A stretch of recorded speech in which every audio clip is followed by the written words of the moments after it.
I'm Eric Njoka, and this is Race to Power on WION The World is One. Thank you for joining us. On the show tonight, Putin demanded control over Ukraine's eastern Donbas area in exchange for a ceasefire.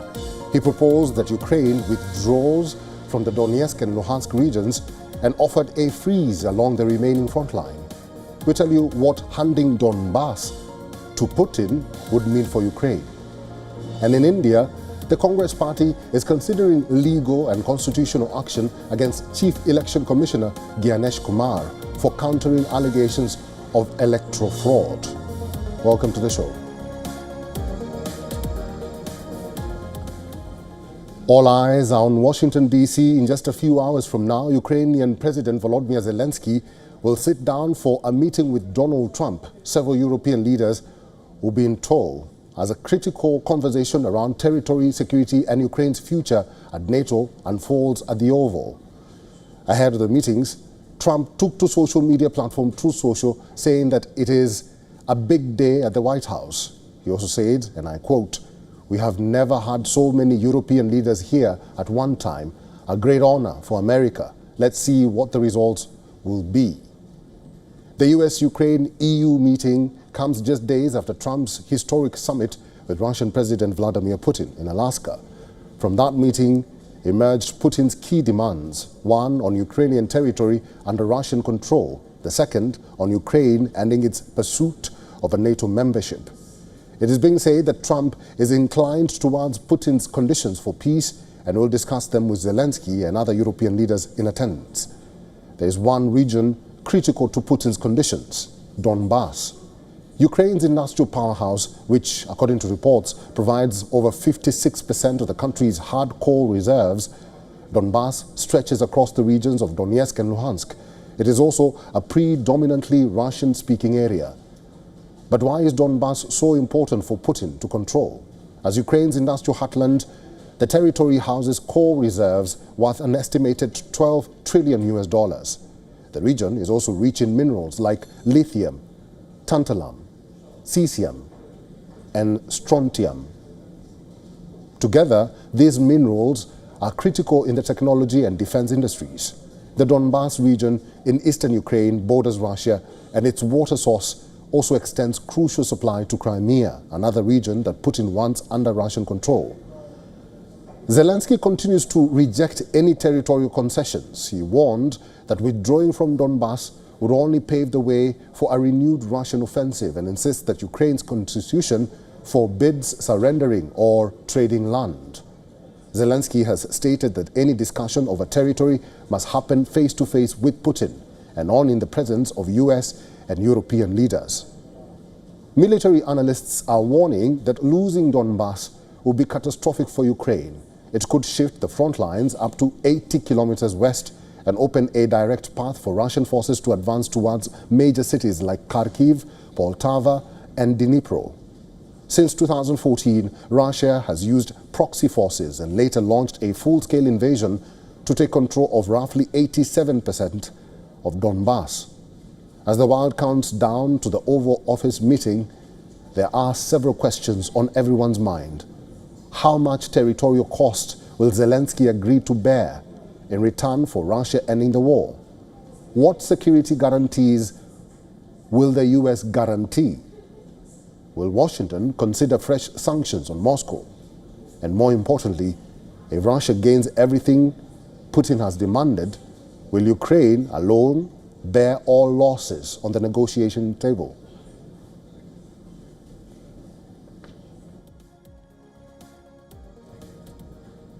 As European leaders head to Washington for a trilateral meeting with Trump and Zelensky to discuss Ukraine's position in potential ceasefire talks, Europeans across countries are hopeful that some conversations are taking place, but still skeptical of an outcome. I think it's really a good thing that a communication was made, and even more so that the Europeans are there to accompany Zelensky. Also, in this situation today where we are in crisis, I think communicating is the best thing to resolve these concerns. Zelensky must also have his say, and he too will probably have to agree that this war should come to an end. He will have to give up on some things, but not on others. Let's hope that this thing will be honorable, but I still see it as very difficult, at least as far as I am concerned. I see it as difficult. Well, I think any kind of conversation has got to be a good thing. Whether or not it can bring it to an end, I think it would probably be premature to say that. But it's right that Europe goes along and supports Ukraine and supports the European position. It can't be an issue that's just resolved via the United States with Trump and Putin. It's got to be a European solution to this and an involvement to this involving Ukraine as well. I definitely hope that Ukraine will be included in the current discussions and that we will move away a little more from this policy of power politics between the USA and Russia. It seems to me that this peace certainly won't be satisfactory for Ukrainians, and I don't think it will be satisfactory for us, or for the whole of Europe for that matter, because it leads me to believe that Putin will gain something from this. And it seems to me that he was the aggressor and shouldn't get anything out of this deal. Security guarantees were given to Ukraine when they renounced nuclear weapons. Unfortunately, nowadays, we can no longer rely on promises and words, especially when two powerful leaders meet and their words and opinions change from morning to evening. We cannot believe them. We must take care of our own security.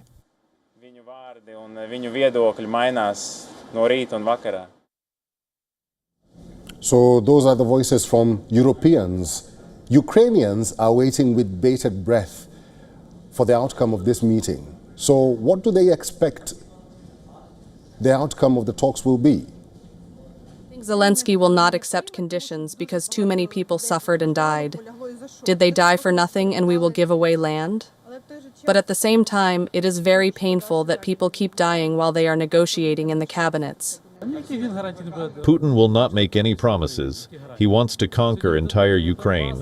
What promises? If we give up on Donbass, then tomorrow they will ask for Zaporizhzhia and Kherson. He signed many papers in the past, but they meant absolutely nothing. The situation is very difficult at the front line, and I know about it because I work in this field. But I think we have seen it before, and therefore I do not think Putin will stop. He will take a pause to deliver even a bigger strike. Ukraine is waiting for the outcome of the Trump-Zelensky meeting in Washington, D.C. Between the proposals and counter-proposals, the question remains, will Ukraine step back from the red lines President Zelensky has previously drawn, or will he walk away from Putin's proposal? We spoke to the experts from around the world, and this is what they told us. No question that Zelensky does not want to give up any more land. Many, many tens of thousands of Ukrainians have died to protect those portions of Donbass that Putin is asking for. But if Zelensky has reason to believe that this war will end in a durable way, then it is possible that he may say, okay, I don't like this, but I'm going to let this land swap take place in the service of bringing the death and destruction to an end. Regarding Donbass, there is no way for Russia to compromise, as Donbass has already been written into Russian constitution as one of the new Russian regions. So if President Zelensky disagree with this, then he will have to fight. But then another question comes up. How long will it take us to regain the territory? There's no way to stop the Russian offensive. Probably it's not that fast, but it is going on, and the situation has reached point of non-return. First of all, we have to remember that all the territories, including Crimea, are constitutional territory of Ukraine, and we cannot change the constitution, and any president has no possibility to do that without support of the people. Ukrainians never will support this kind of decision because these territories have been taken by Moscow Federation by force, and it was the infringement of international law.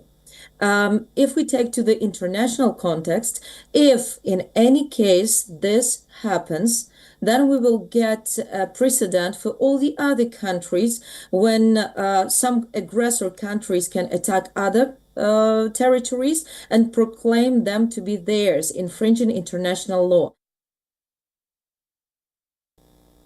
Well, to be honest, of course, it is Russia who started this war that is waging a war of aggression against Ukraine. So in that sense, it would not be accurate to say that Ukraine is the primary obstacle to peace. That said, the different actors, the different belligerents in this conflict are only going to have their very disparate positions brought closer together if the United States applies pressure on all of them. And that involves a series of different carrots and sticks that need to be used at the same time. And right now, you've got a situation where you had going into the Alaska meeting, as you just said, the European players and Ukraine who wanted a ceasefire first, before any discussion of the larger issues. And that is very much the opposite of what Russia's approach is. There are also differences of opinion in terms of whether or not Ukraine should have the right to enter NATO. So these positions will have to be bridged, and they can only be bridged through American leadership and mediation. Let's now shift focus. U.S. President Donald Trump is once again taking aim at America's voting system. Trump announced that he will sign a new executive order ahead of next year's midterm elections targeting mail-in ballots and voting machines.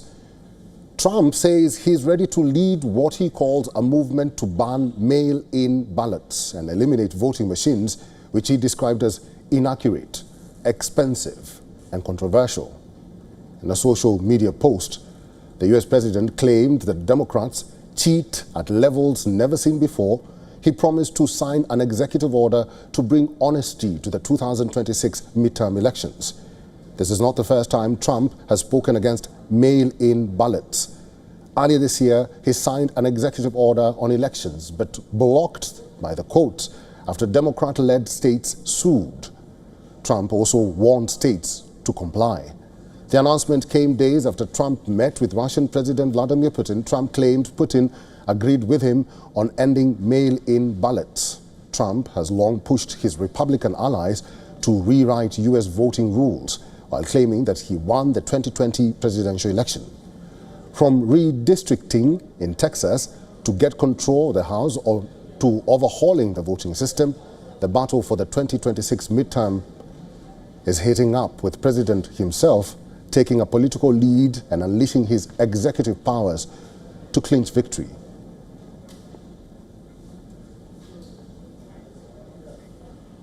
Let's now talk to our correspondent Susan Teherani, who's joining us live from New York. Susan, good to see you. What problem does President Donald Trump have on the mail-in ballots and the voting machines? Yeah, so mail-in ballots have been common here in the United States. They usually do a lot better in blue states, and also it's sort of got used and possibly a bit abused during the 2020 election because of COVID.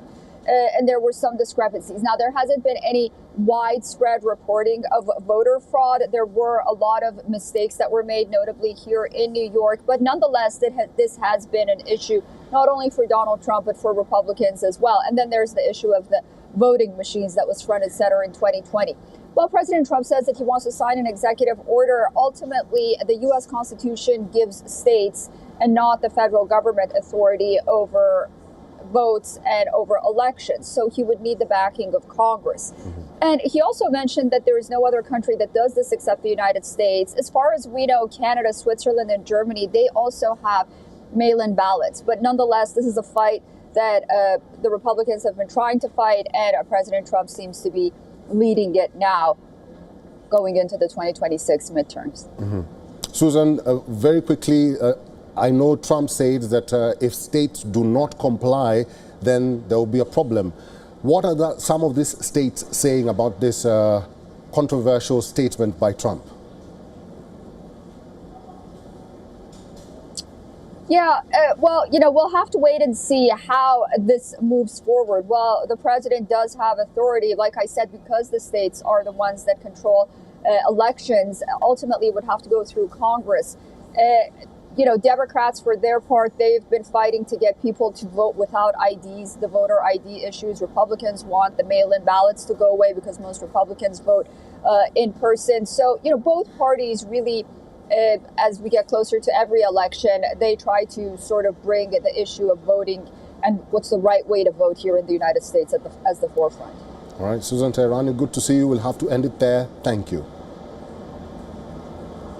Good to see you too. Thank you. India's opposition parties have doubled down on the Election Commission after levelling allegations of election fraud.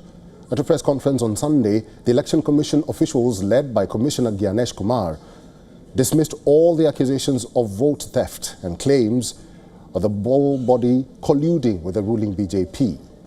As the war of words between EC and the opposition intensified, the Congress party is considering legal and constitutional action against Chief Election Commissioner Gyanesh Kumar. According to reports, the opposition party is also contemplating an impeachment motion against the poll body official. कल चुनाव आयोग की जो बात रखी, मुझे लगता है कहीं न कहीं चुनाव आयोग पर देश भर में जो सवाल उठ रहे हैं वो और सवाल आएंगे। मुझे लगता है कि कल चुनाव आयोग के पास एक मौका था कि वो राहुल गांधी जी और विभिन्न विपक्ष दलों के सवालों का उत्तर दे। इन सवालों का उत्तर शायद उनके पास नहीं था या उनको देने से उनको मना कर दिया था। Leaders of the BJP have slammed the opposition, accusing the Congress of being sour losers and abusing the Election Commission.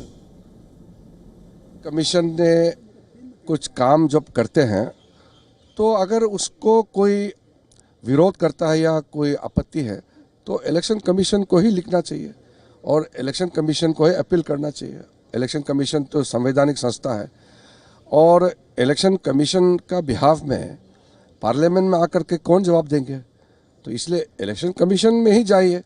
ये इलेक्शन कमीशन और कांग्रेस पार्टी का जो मुद्दा है, ये कांग्रेस पार्टी अपने आप को इलेक्शन के सामने में जाकर के इलेक्शन कमीशन को बताना चाहिए। Accusations of vote theft intensified earlier this month when Lok Sabha leader of opposition made a series of claims. At a press conference from the Congress party headquarters, Rahul Gandhi claimed that over 100,000 fake votes were created in the Mahadevapura assembly seat during the 2024 general elections. In his long address, Gandhi said that the Congress party investigated these claims and found voters with fake and invalid addresses, voters with invalid photos, and voters who misused Form 6 meant for new elections or electors. At the Sunday media briefing, Election Commissioner Gyanesh Kumar dismissed the vote theft claims. The top poll body official called for Rahul Gandhi to either submit an affidavit or apologize.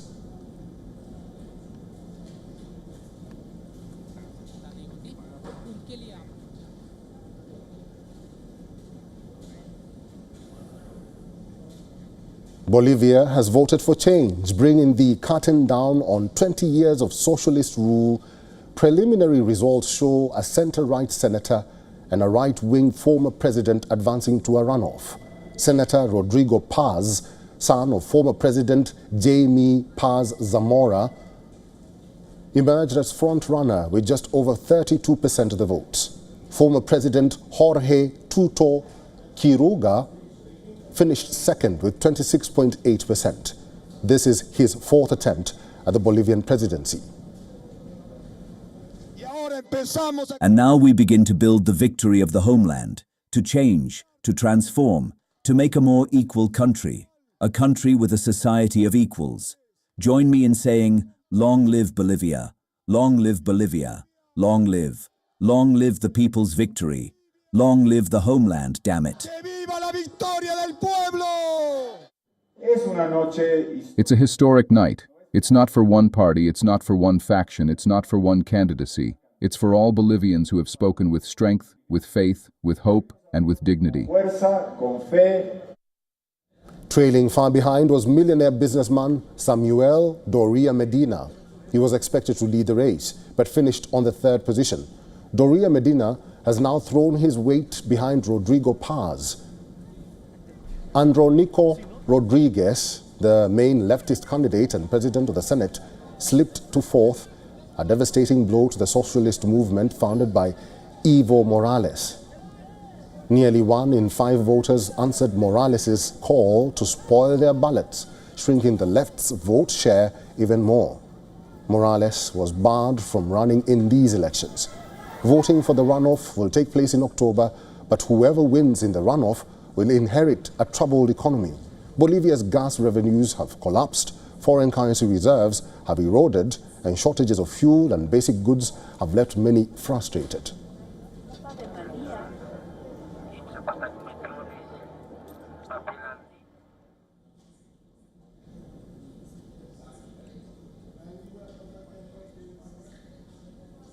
Serbia is gripped by its worst wave of protests in years. Angry protesters set fire to the offices of the ruling party in a western town. The unrest is escalating, putting increasing pressure on President Aleksandar Vučić. In the town of Valjevo, just 100 kilometers from Belgrade, demonstrators torched the offices of President Aleksandar Vučić's Serbian Progressive Party. Police responded with tear gas and baton charges, clashing with hundreds of masked young men who hurled bottles, rocks and flares. This is the second such attack in recent times. Last week, protesters smashed party headquarters in Novi Sad last week. Serbia's Interior Ministry says at least 1 policeman was injured and 18 people detained in Valjevo. The student-led movement began months ago after a train station collapse in November killed 16 people. Many blame corruption in state contracts for the tragedy. President Vučić has rejected calls for early elections and accused protesters of being controlled by foreign interests that are trying to destroy Serbia.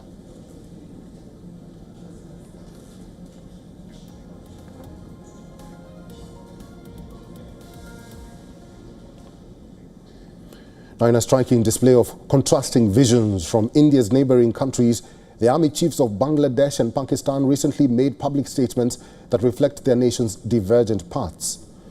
In a symbolic show of solidarity, Bangladesh Army General Zaman, Navy Chief Admiral M. Nazmul Hassan, and Air Force Air Chief Marshal Hassan Mahmud Khan attended the Central Janmashtmi Festival and procession in Dhaka. General Zaman declared for unity and religious harmony. Zaman said, and I quote, "This country belongs to everyone. There will be no division based on religion, ethnicity or community. You will live in this country without fear. We will always stand by your side." In a stark contrast, Pakistan's Field Marshal Asim Munir issued a stark warning during his US visit last month. He reiterated Pakistan's readiness to defend its territorial claims with all available means, including nuclear weapons. His remarks came in the backdrop of his provocative rhetoric, where he called Kashmir the jugular vein of Pakistan, emphasizing Pakistan's unyielding claim over the region. And that's not all. Munir also invoked the two-nation theory to uphold the ideology that led to the creation of the Islamic Republic of Pakistan in 1947. And he said, and I quote, "Our forefathers believed that we were different from Hindus in every possible aspect of life." The contrasting messages from Bangladesh and Pakistan's military leaders illustrates two very different approaches to nationhood in South Asia. While Bangladesh is striving for inclusive unity and secularism, Pakistan continues to adhere to divisive religious nationalism.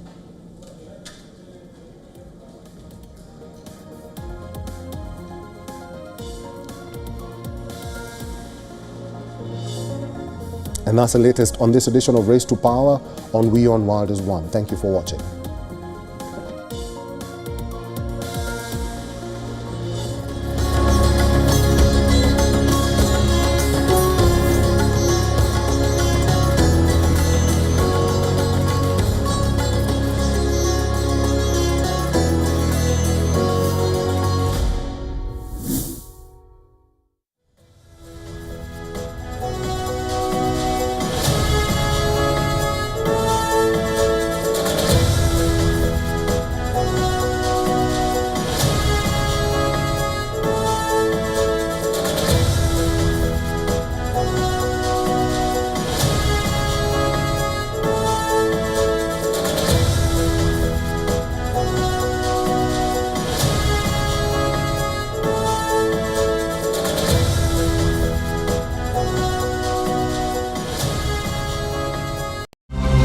To bring the benefits of the Subhash Chandra Show to your educational institution, teachers and students, send an invitation to Juhi Jha at juhi@such.org.in.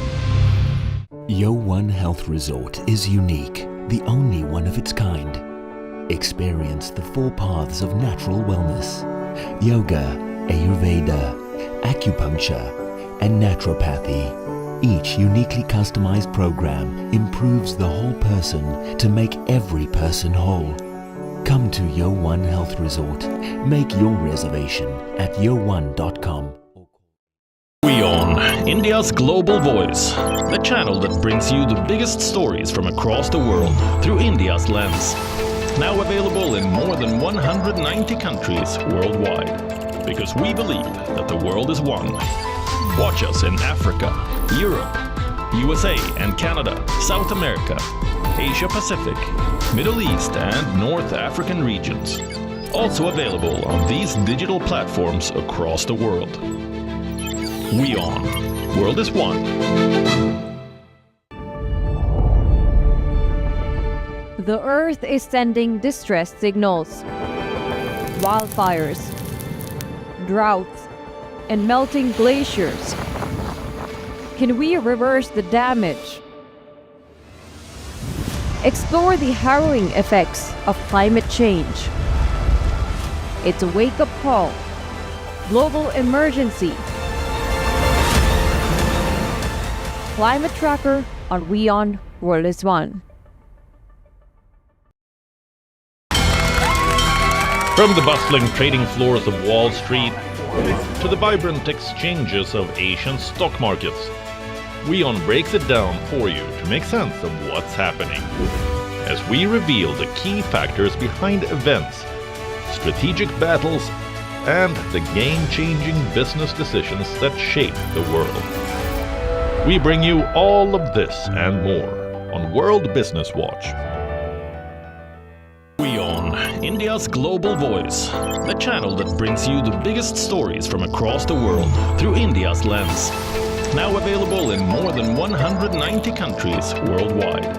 Because we believe that the world is one.